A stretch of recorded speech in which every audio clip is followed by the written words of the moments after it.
Hola, bienvenidos a su clase de Economía del Bienestar. Esta clase corresponde al primer módulo del curso de Política Económica. Es muy útil para la teoría de la política económica analizar los fundamentos teóricos que ofrece la teoría de la economía del bienestar.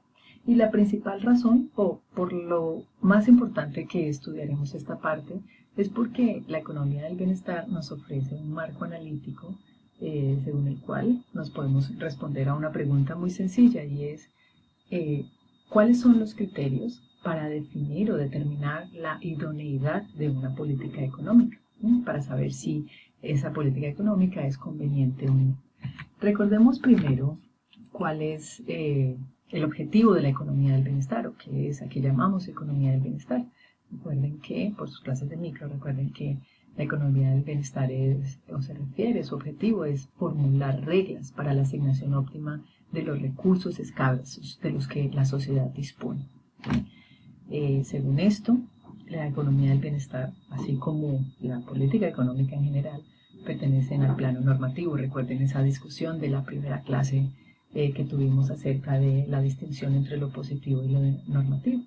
Entonces esto es lo que nos va a ocupar en esta clase. ¿Sí? La próxima vamos a trabajar acerca de la teoría de la elección pública en el mismo sentido en que hoy trabajaremos la economía del bienestar. Si hablamos de bienestar económico, necesitamos saber a qué nos estamos refiriendo o cómo es que medimos el bienestar económico. Y aquí debemos hacer la distinción entre dos enfoques. Uno, que es la medición cardinal, según el cual es posible asignar un valor numérico al bienestar. ¿Sí? Es decir, se toma el bienestar como algo que se puede medir, es mesurable, es comparable entre los individuos. Y aquí en este enfoque están Edgeworth, Marshall y Pigou, Chidwick también. Pero claro, esta comparabilidad, este supuesto de comparabilidad es criticado por los positivistas como Pareto, Hicks y Kaldor, según los cuales el enfoque para medir el bienestar económico es más ordinal. ¿Sí? Aquí no se trata entonces de asignar un número, sino de ordenar los distintos niveles posibles de bienestar que se pueden experimentar. Bueno, aquí vamos a ver en esta clase tanto el criterio de Marshall y Pigou como el de Pareto y Kaldor y Hicks para poder determinar la idoneidad de una política económica. Entonces empecemos con Pigou y Marshall. Según ellos, una política económica es deseable si cumple dos criterios fundamentales, el de eficiencia y el de equidad. La eficiencia se entiende como el mayor tamaño del dividendo posible, ¿sí? De bienestar material o económico posible. Es decir, estamos hablando del tamaño de la torta, mientras que el criterio de equidad se refiere a cómo esa torta está distribuida. ¿Sí? O sea, si una política económica mejora la eficiencia pero empeora la equidad, no es conveniente. O si solamente mejora la eficiencia pero la equidad pero la eficiencia empeora, tampoco es conveniente. ¿Sí? O sea, ambos criterios son igualmente importantes a la hora de definir si la política económica debe hacerse o no. Estas cuatro preguntas que están en la diapositiva que muestro son fundamentales para dar un soporte teórico a lo que acabamos de mencionar sobre la idoneidad de las políticas económicas. Nos vamos a dedicar en la clase sincrónica a la respuesta a estas preguntas. Por ahora mencionemos que algo fundamental en el análisis de Marshall y Pigou es la organización jerárquica de los bienes y servicios que ellos realizan. Según esta organización, satisfacer las necesidades básicas como la de los alimentos, la ropa que no es de lujo sino básica, ¿sí? Esto va a conllevar a un mayor grado de bienestar que la satisfacción de lujos como yates y cuestiones que van más allá de la mera satisfacción de las necesidades básicas. Además, teniendo en cuenta el concepto de utilidad marginal decreciente, que ustedes ya conocen por sus clases de micro, tenemos que cualquier política económica que aumente el bienestar material de los más pobres sin que disminuya el dividendo, es decir, sin que disminuya el tamaño de la torta, esto va a aumentar el bienestar. Claramente la posición va a tener una crítica y es la crítica de los positivistas. que consiste en que para poder aplicar el criterio, este criterio de Marshall y Pigou es necesario la comparabilidad de las utilidades, y esto para ellos es problemático porque es posible ordenar los posibles niveles de bienestar, pero no compararlos, ¿sí? Pero bueno, ya tenemos el primer criterio para evaluar la conveniencia de una política económica, que es el de Pigou y Marshall, que consiste en que una política económica va a ser deseable si aumenta el bienestar y la equidad, o uno de los dos aspectos, sin que el otro se vea perjudicado. Bueno, vamos entonces con el siguiente criterio. Este criterio es el paretiano. Acuérdense que el criterio paretiano está fundamentado, se basa en el supuesto de soberanía, o en el principio de soberanía del consumidor, o no paternalismo. ¿A qué se refiere esto? Se reconoce aquí que cada individuo es el mejor juez de su posición, es decir, cada persona es la que mejor puede evaluar su propio bienestar. Otro principio fundamental es el de individualismo en la elección social. ¿Qué quiere decir esto? Que el bienestar social incluye el bienestar de cada uno de los individuos que hacen parte de la sociedad. En esto se fundamenta el criterio paretiano. Y bueno, acerca de la pregunta de qué hace que una política económica sea conveniente, deseable o no, el criterio de Pareto lo que dice es que la unanimidad es el único criterio válido para esto, ¿sí? Unanimidad significa que todos deben estar de acuerdo, ¿verdad? Entonces, para que esto se cumpla, al menos uno de los individuos debe mejorar sin que nadie se vea afectado, ¿sí? Es decir, el criterio paretiano es un criterio meramente de eficiencia. Aquí la equidad no está involucrada, ¿sí? Entonces, veamos que es muy claro el criterio paretiano en este sentido, y la diferencia de este criterio con el de Pigou y Marshall también es muy clara. ¿Cuál sería el problema de este criterio? El problema sería que la unanimidad es un criterio muy estricto, y eso podría hacer que algunos cambios de estado del mundo o alguna política económica que con algún tipo de arreglo o de compensación pueda ser conveniente sea excluido, dado que no cumple este criterio estricto de unanimidad. Y ahí es donde surgen otros criterios como el de Kaldor y Higgs, pero antes de pasar a él, entendamos un poco más el criterio paretiano. Fíjense en este esquema que aparece en unas notas de clase del profesor Mendieta, que contiene aquí la utilidad del individuo B y la utilidad del individuo A. Esta es la frontera de posibilidades. Supongan que cada uno de estos puntos A, E, C representan posibles diferentes estados del mundo, ¿sí? Pongan que empezamos el mundo en la situación A, ¿sí? Estamos inicialmente en la situación A.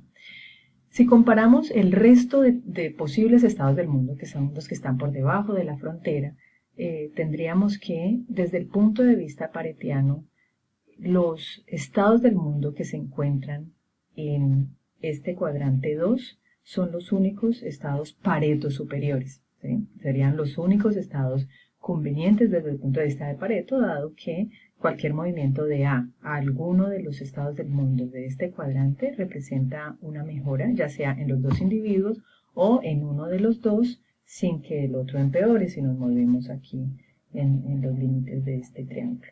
Mientras que los estados del mundo que están en el cuadrante 3 son Pareto inferiores. Cualquier movimiento de A alguno de estos puntos en el cuadrante 3 representa un empeoramiento en el sentido de Pareto. Fíjense en cambio en los cuadrantes 1 y 4. ¿Qué sucede acá? Acá tenemos situaciones o estados del mundo que no son comparables. No son comparables porque pueda que mejore uno de los individuos, pero el otro está empeorando. Entonces, fíjense que bajo el criterio paretiano podríamos tomar una decisión acerca de los estados del mundo que están en 2 y en 3, pero no podríamos tomar una decisión acerca de los que están en 1 y 4 porque son sencillamente no comparables, y esto es una limitación. Entonces, ahí es donde vienen Kaldor y Higgs a aportar a esta literatura.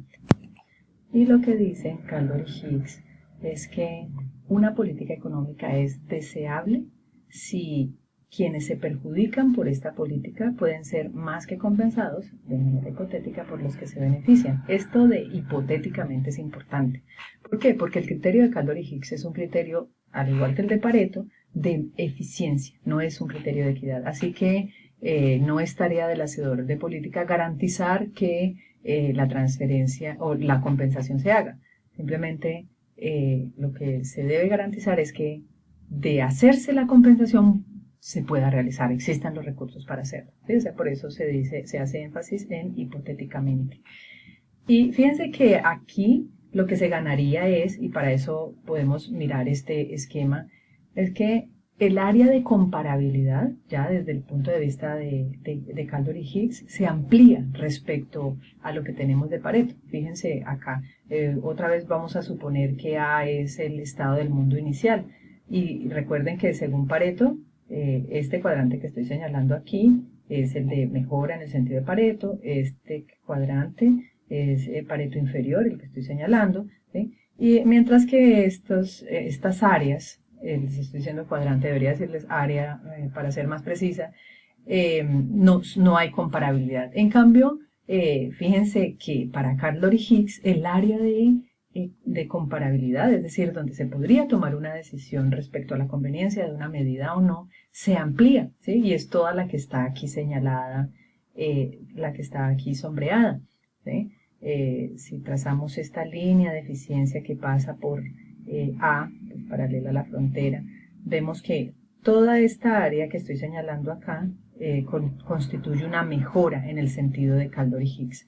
Mientras que si estuviéramos hablando de Pareto solamente sería el área I, ¿no? Entonces fíjense que ahí se hace mucho más amplio la posibilidad de tomar decisiones si nos quedamos con este criterio de Kaldor y Hicks, ¿sí?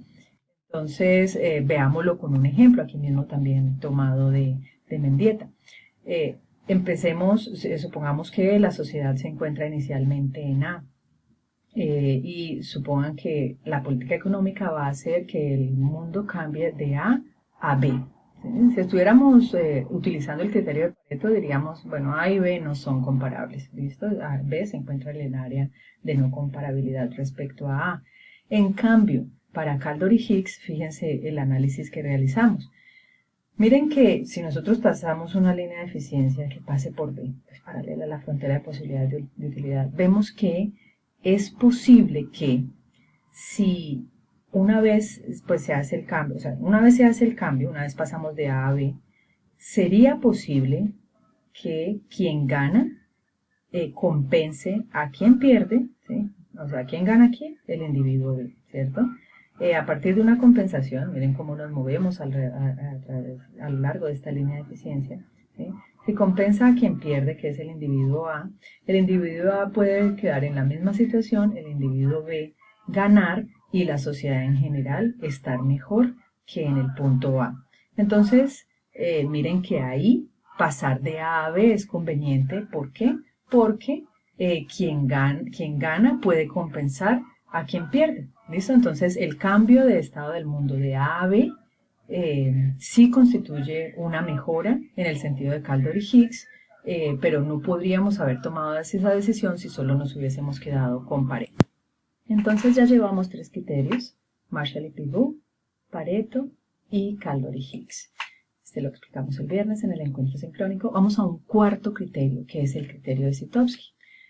Zitowski va en la línea también de Kaldor y Hicks, pero es un test complementario, porque él dice que para que una política económica sea deseable, se debe cumplir no solamente el criterio de Kaldor y Hicks, es decir, que quienes ganan puedan más que compensar a quienes pierden, sino que también se debe cumplir que quienes pierden no puedan sobornar o comprar a los que ganan para que la política se reverse, ¿sí? Por eso también se llama el test de reversibilidad.